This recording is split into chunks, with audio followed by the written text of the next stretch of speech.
भारत और रूस के बीच हुई एक न्यूक्लियर डील इस समय चर्चा का विषय बनी हुई है। 10,500 करोड़ रुपए की इस डील के तहत रूस से भारत को कुडलकुलम पावर प्लांट के लिए ईंधन और अन्य उपकरणों की सप्लाई मिलनी है। भारत के इस प्लांट में 6 यूनिटें स्थापित करने की योजना है। ये सभी पूरी हो जाएंगी तो इसकी क्षमता 6,000 मेगावाट हो जाएगी। ये भारत का सबसे बड़ा परमाणु ऊर्जा का प्लांट होगा। भारत और रूस की डील के बहाने आइए जान लेते हैं कि भारत का न्यूक्लियर प्रोग्राम कैसे शुरू हुआ और अब कहां तक पहुंच चुका है। भारत आज अगर दुनिया के परमाणु संपन्न देशों की कैटेगरी में शामिल है तो इसका सारा श्रेय डॉक्टर होमी जहांगीर भाभा को जाता है। इसलिए उनको भारतीय न्यूक्लियर प्रोग्राम का जनक कहा जाता है।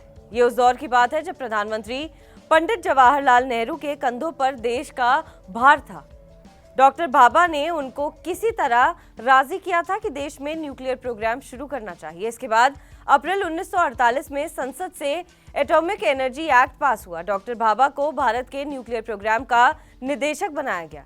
इसी एटॉमिक एनर्जी एक्ट के तहत ही इंडिया एटॉमिक एनर्जी कमीशन का गठन किया गया। परमाणु ऊर्जा आयोग के निदेशक डॉक्टर भाभा नेतृत्व में साल 1956 में देश का पहला परमाणु रिएक्टर विकसित किया गया। इसका नाम था अप्सरा।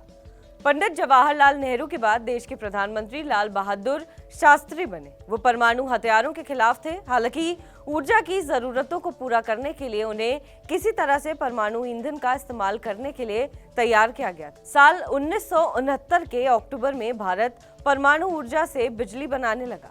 वर्तमान की स्थिति की बात करें तो भारत के पास 21 परमाणु रिएक्टर यूनिट है। इन परमाणु बिजली घरों से 2 से 3.5 रुपए प्रति किलोवाट प्रति घंटे की दर से बिजली सप्लाई की जाती है।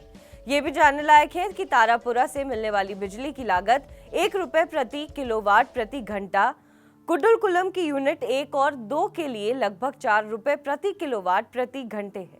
यही नहीं, अब भारत में 900 मेगावाट क्षमता के रिएक्टर की डिजाइन भी बनाई जा रही है।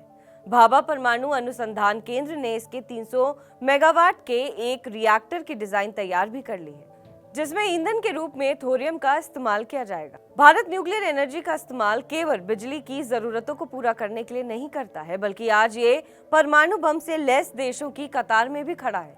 भारत ने अपने पहले परमाणु बम का परीक्षण 8 मई 1974 को किया। इसके बाद 11 और 13 मई 1998 को भारत ने राजस्थान के पोखरण में एक के बाद एक 3 सफल परमाणु परीक्षण किए थे। तब से भारत परमाणु बम की क्षमता वाले देशों में शामिल है। बहरहाल इस खबर पर आपका क्या कुछ कहना है, हमें कमेंट करके जरूर बताएं। बाकी देश और विदेश की तमाम बड़ी खबरों के लिए आप देखते रहें TV9 डिजिटल।